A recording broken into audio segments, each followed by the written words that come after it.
Idan ka duba wannan 0.4 Bitcoin ne wanda kimar shi ta kai kimanin 8,230 US dollars, kuma na same shi a cikin wannan website ko in ce application for free, wanda kimar shi a kudin Najeriya ya kai kimanin naira miliyan 5,925, wanda kuma na muku bidiyon akan yadda ake samun wannan coins din a bidiyon mu da ya gabata for free.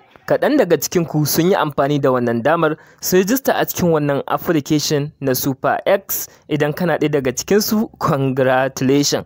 Domin ko a cikin wannan bidiyon zan nuna step by step yadda za ka yi withdrawal na kuɗaɗenka zuwa wallet naka a matsayin USDT, ko kuma kai tsaye ma ka turo zuwa bank, amma idan ka bi wannan bidiyon step by step. Kafin mu shiga gadan-gadan a cikin bidiyon mu, idan wannan shine farkon zuwanka a wannan channel ta Kimar Fasaha TV, kada ka manta kai kaska danna mana alamar subscribe, sannan ka danna mana bidiyon alamar like, idan ya burge ka kai share zuwa ga yan uwa da abokan arziki domin su ma su amfana. Ga hikima an fasaha, hikima an fasaha, ga hikima an fasaha na TV. A lokacin da muka yi wancan bidiyon, idan kai rijista za su baka coins nasu guda 10, wanda a lokacin wannan coins din guda 10 yana matsayin dala 10. Amma a yanzu haka duka guda ɗaya daga cikin wannan coins din ya kai darajar kimanin dala 26 na dalar Amurka, wanda idan ka mallaki guda 10 kai tsaye zaka ci dalar Amurka 26 sau 10. Kaga wannan it is super amazing. Daga farko ka sani zaka iya withdrawal na kuɗaɗenka da ke cikin wannan superEx, amma ka sani ba kai za ka yi withdrawal nasu ba, sai ka bi process da zan nuna maka kuma in maka bayani a cikin wannan bidiyo. Abu na farko, ka yi create na superEx wallet. Duk da wannan ba shi da alaka da withdrawal na kuɗaɗenka da za ka yi, amma wannan is very important, saboda ya kamata a ce ka yi create na wannan wallet ɗin kamin ka ci gaba da komai a cikin wannan website. Saboda haka kai tsaye za ka danna akan wallet, sai ka danna akan super wallet again. Kana dannawa akan super wallet zai baka fuska kamar haka, sai ka danna akan create super wallet. Kana dannawa akan create super wallet zai kai ka ta inda zaka create na account ko in ce wallet, sai ka saka name na wallet naka. Zaka saka duk sunan da kaga dama, misali zan iya saka wallet 1 ko wallet 2 kamar haka misali. Daga nan sai ka saka password na wallet naka, kai confirming na password. Daga nan sai ka danna akan create. Kana dannawa akan create zai kama ka page kamar haka. Za a ce maka za a baka back of now, sai ka danna akan back of now. Za a ce maka ba screenshot, ka danna akan I understand. Kai za su baka waɗannan back of codes. So waɗannan codes kamar su ne wallet naka, domin idan waɗannan code ɗin suka ɓata, to idan ka canza waya ko aka sace maka waya ba za ka taɓa sake iya shiga a cikin wallet naka ba. Saboda haka sai ka samu biro ka rubuta su kuma akan tsarin da ka gansu. Kada ka canza wata kalma, misali ta ƙarshe ka sa ta farko ko ta uku ka sa da ta biyu, yanda ka gansu a tsare haka za ka tsara su. Bayan ka rubuta sai ka danna akan confirm now. Kai tsaye zai kawo ka wannan pejin ta inda za a ce ka saka waɗannan code ɗin kamar yadda ka gansu a tsare a can. So in ka rubuta za ka duba sai ka ji gaba da sakawa kamar yadda nake sakawa a yanzu.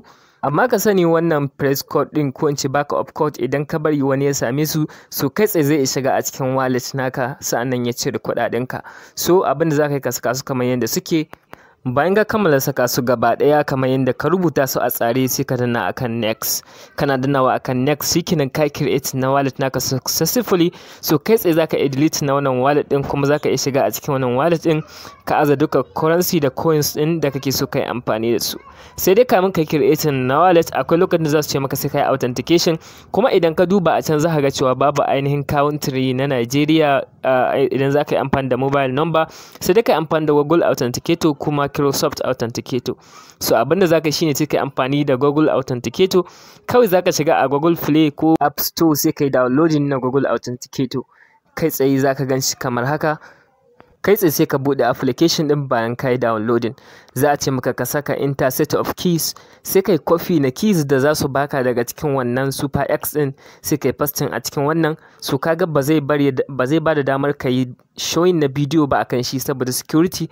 So za ka yi copy ka saka ainihin wannan set of keys da aka baka a cikin superEx. Kana saka su anan, kai tsaye sai ka danna.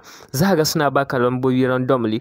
So da sun baka number, kamin waɗannan lambobin su bace sai kai copy din su kai tsaye cikin gaggawa ka koma a cikin superEx kai pasting na wannan. Kana dannawa akan authenticate, kai tsaye zai authenticating successfully. Kai tsaye yanda ake creating na wallet a cikin application na superEx kenan.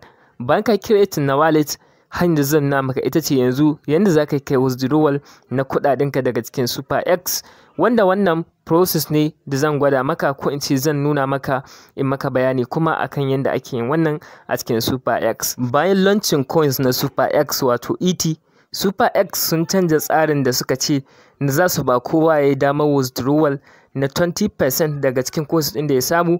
Bar yanzu sun mai da tsarin cewa idan kana so ka yi withdrawal na coins ɗinka da ka samu a cikin wannan website, to dole za ka rika amfani da wannan website kana transaction da ita. Idan na ce transaction shine kamar da yadda kake amfani da Binance, ma'ana ka sayi coins ko ka turo coins ka tura zuwa wani wuri, ko ka sayi coins, duka wannan shi ake nufi da transaction da za ka rika amfani da shi, ma'ana dai ka rika amfani da wannan exchanger tasu akai-akai. To ta haka suna rika sakar maka wani percentage wanda za ka iya withdrawal idan ya kai minimum withdrawal na ET guda 10. Coins ɗin da nake ganin ya fi matuƙar sauƙi ka yi amfani da shi wajen transaction shine Tron, domin Tron ba shi da wahalar amfani. Sa'annan idan ka duba a yanzu trading ba kowanne ya fahimci yadda trading yake ba a cikin harkar cryptocurrency, saboda haka idan kai trading ba akan course din da ya dace ba, kai tsaye zaka iya losing. Amma da a ce ka sai wannan ET coins din a lokacin da suka yi launching din shi, to da yanzu ka lunka kudin ka over and over again. Kuma shi wanda ka saya babu wani unlock da za a mishi, a koda yaushe kaga dama zaka iya withdrawal. So wanda za ka yi amfani da shi saboda sauƙin charges shine Tron, wato wannan. So kai tsaye idan za ka yi deposit na Tron sai ka danna akan wannan Tron din, zai buɗe maka fuska kamar haka. A gefe za ka ga inda aka saka deposit, so sai ka danna akan deposit, zai buɗe maka fuska kamar haka. Za ka ga tutorial, ka danna akan next, kawai zai kawo maka wannan fuskar, sai haka an saka TRC20, sai ka yi copy na ainihin wallet address kamar haka. Kana yin copy na wallet address ba tare da ɓata lokaci ba, sai ka koma a cikin Binance naka ko Trust Wallet ko dukkan wani wallet da kake amfani da shi, kai tsaye sai ka turo ainihin Tron ɗinka a cikin wannan website. Process ɗin shine za ka rika turo Tron, kana turowa kana fitarwa, kana turowa cikin wannan exchanger kana fitarwa. Amma ka sani abinda za ka turo akalla ya kai adadin Tron 150, domin idan Tron bai kai 150 ba a cikin superEx ba za su baka damar kai withdraw ba, amma za ka iya tura ko kwara nawa ka ga dama, sai dai withdraw ne ba zai yiwu ba. Hanya mafi sauƙi za ka ci gaba da nan transaction shine ka samu wani wanda yake da superEx exchanger kamar kai, sai ku riƙa yin wannan transaction, ka tura mishi ya turo maka, ka tura mishi ya turo maka. Ta haka babu wani charges da za a riƙa jan ku, sa'annan kowanne za a riƙa unlocking na wani percentage daga cikin coins ɗin da aka bashi, saboda haka zai riƙa yin withdrawal idan ya kai minimum withdraw. So a yanzu ni na riga na yi transfer na ainihin wannan Tron zuwa wannan superEx tawa, saboda kai zan koma a cikin superEx in rika yin refreshing na paging ta yanda zan ga wannan coins din idan ya kammala shigowa. So zaka dan bashi minti 1 zuwa 2, sai kai refreshing, kai za ka ga ya shigo kamar haka. So idan ka duba nawa ya shigo, abin da zaka yi shine kawai zaka ci gaba da kamanta wannan process din, kana turawa a cikin wannan superEx, sannan kana yin withdraw, kana turowa kana yin withdraw, wanda hakan zai baka damar ka yi unlocking na wannan coins naka da kake da shi na superEx, wanda guda ɗaya kimar shi ta kai kimanin $26 a daidai wannan lokacin da nake maka magana. Wannan coins ɗin darajar shi tana ɗagawa sosai da sosai fiye da tunaninka. Ɗaya daga cikin abokanai na ya sai wannan coins ɗin na $100, a cikin 24 hours ya samu ribar $230, wanda kaga wannan coins ne da a ce mutum ya siye shi a lokacin da aka yi launching din shi yana $1, to da yanzu Allah ne kadai ya san iyakar kuɗin da zaka samu da wannan coins din. Saboda haka duka yanda zaka yi amfani ka yi unlock na waɗannan ainihin kuɗin da kake da su a cikin wannan super coins din, wato na wannan ET coins din. Amma ka sani wannan tsarin za su iya canja shi a kowane lokaci, saboda suna da responsibility na su canja wannan, saboda exchanger su ce su kawo wani tsari daban. Saboda haka za ka yi amfani da wannan damar, sai ka rika yin transaction so 3 ko so 4 a kowace rana, ta yadda za su rika unlock na wani percentage. Idan kana transaction kuma kana ga ba sa yin unlocking, so abin da ya kamata ina ga shine kai updating na wannan application naka na superEx domin samun latest version.